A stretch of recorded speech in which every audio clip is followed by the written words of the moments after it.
So who's like the most popping people in the game around this time in 1999? I see you got the jewelry on and everything. At this time, and this is what's funny, right? Even though I got this jacket on, this shirt, and these chains, right? There wasn't a popping people. They weren't. Nah. As far as I remember, in '99. See, because like you're not from there. That's true. You know what I'm saying? That's true. So a lot of sissies, you know what I'm saying, were popping.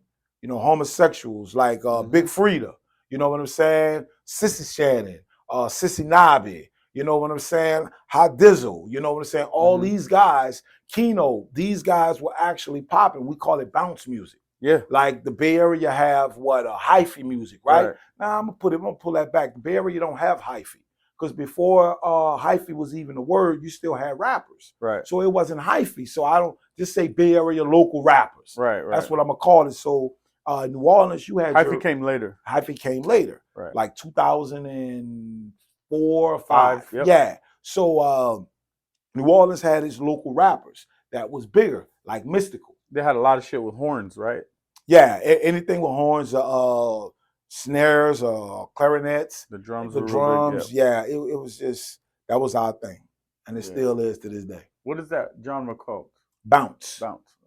Bounce and jazz. Okay. You got and bounce. It was mixed, right? Yeah. You guys had your own flavor with it. Own flavor still. It was like jazz, but a little bit more. You understood it. You understood it. You knew what was basically like Drumline. Right. Saw the movie Drumline. Yeah. And that's why in the South, a lot of football games, people only go for the band. They don't go for the football. They want the halftime show. Yeah, halftime show. That's why technically no big HBCU football players come from there. You know what I'm saying? You only got a handful. You only got a handful. So and that's probably really interested in the band. That's what all right. So you start dabbling. How'd you link up with Master P and No Limit?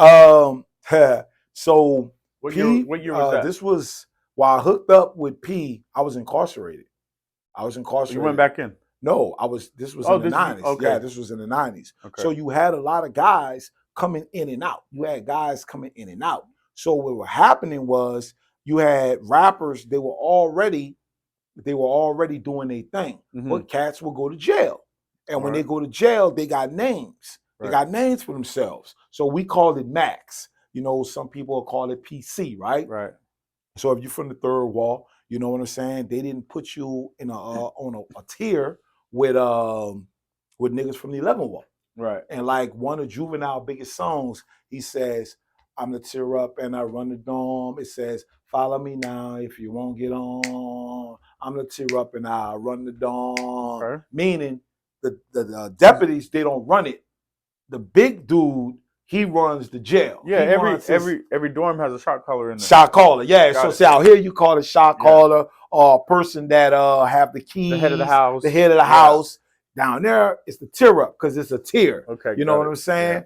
Yeah. So that's how it So you ran it, or you're saying one of the rappers came no, one of the rappers, I ran my tier. Right. At the years that I was in. Right. You know what I'm saying? I ran mine because I was the dude from my area. Right. And I was locked up the longest. Right. That's just basically if you wasn't going nowhere, yeah. you did it.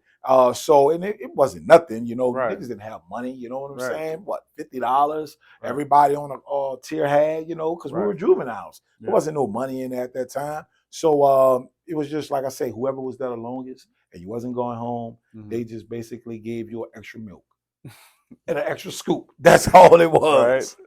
So when the rappers came in, they met you? Yeah, because they already know. Like I say, I see them coming in and out.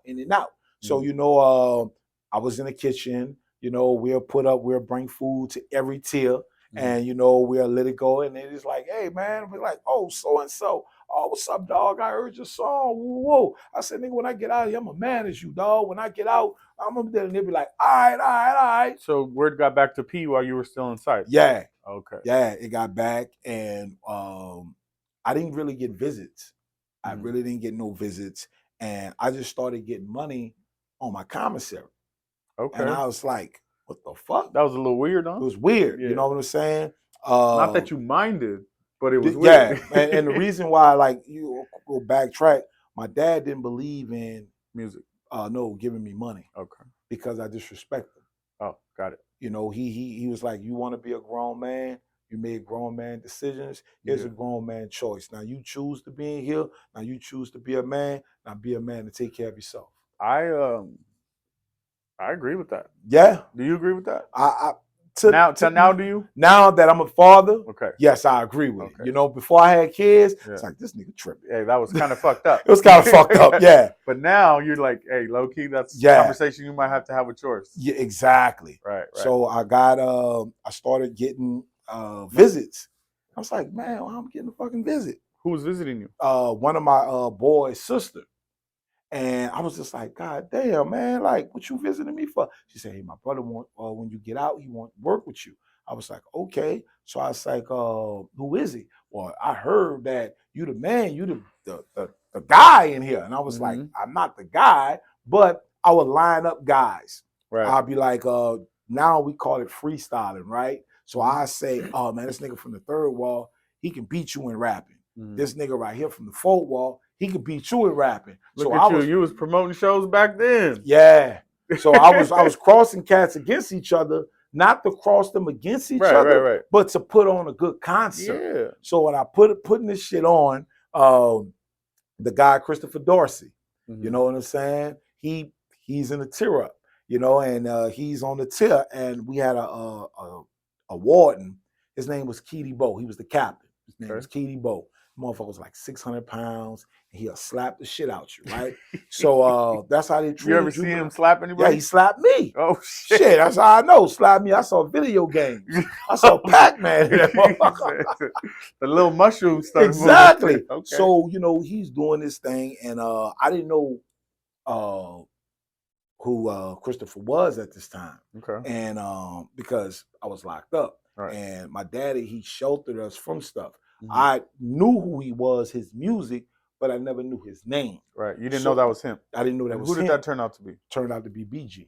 Oh shit. Yeah. Okay. So he coming in and free BG, by the way. Yeah, free him. You know what I'm saying? So Sin, I know you're watching this. Carol, I know you're watching this. So, you know, free BG. So at the end of the day, he was from the 13th and I'm from the 11th wall. So it's only one wall in between. You know, and everybody didn't like the third wall. You know, it was just that the third wall, you know, they were the biggest. Right. So, you know, when you small wards, you have to like somewhat stick together. I was just about to say, you know what I'm saying? Yeah. But you know, he ran with the third wall. That's why he always would say VL and Clara. You know what I'm saying? So it was good. You know, that was his thing. But we didn't know how good he was. I mean, to me, like he wasn't the best, but he was. At that time, he was the shit. Yeah. And, you know, he was just locked up. So he'll come and pass time and rap. And I'm like, nigga, let me get out. I'm a man as you, nigga. And that was my thing. I was like, you ever seen the movie Longest Yard? Yeah. And Chris Rock? Yeah. How Chris Rock was basically putting everything together. Yeah, he was the quarterback, even though he didn't play. Exactly. Yeah. That was me. And it wasn't me like that, but that was me, you know, because I knew everybody because I've been in there the longest. Right. And I seen all these guys come in. I seen the entourage and niggas who rap with them now, or who surround them. Those cats were all locked up with me. So, you know, we all, you know, did it. Once I got out, it was full throttle.